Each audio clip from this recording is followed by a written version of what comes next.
Good morning বন্ধুরা, দেখতে পাচ্ছ আমি এর আগের দিন বলেছিলাম যে আমার গাছগুলো কিভাবে যে আমাদের পায়রা বলো, শালিক পাখি বলো, এরা কীভাবে নষ্ট করে বা খায়। যাই হোক, খাচ্ছে, যখন বীজ হয়েছে খাচ্ছে, একটা ভালো জিনিস, সেটা খাক, কোনো অসুবিধা নেই। সব কিছুই সবার খাওয়ার অধিকার আছে, আর ভালো লাগে এগুলো। এই যে খুব সুন্দর লাগছে, দেখো পায়রাটা একদম, আমরা ভাবছি হয়তো নষ্ট করে দিচ্ছে, দেখো কি সুন্দরভাবে ফলগুলো খাচ্ছে আর ঘুরে বেড়াচ্ছে, আর ভাবছে কোথায় যায় কোথায় যায়। তারপরে ওইদিকে দেখো এই ঘুরে ঘুরে বেড়াচ্ছে। সবাইকে শুভ সকাল, গুড মর্নিং।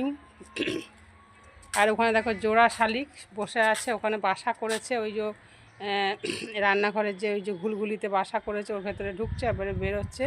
এখানে দেখো জোড়া শালিক, ওখানে নিশ্চয়ই বাচ্চা আছে, তাই এখানে বসে রয়েছে মা বাবা মিলে, আর ওই ঘুলঘুলিতে ঢুকছে আর বেরোচ্ছে। সেটা দেখাতে পারলাম না, বেরোনোটা হয়ে গেছে।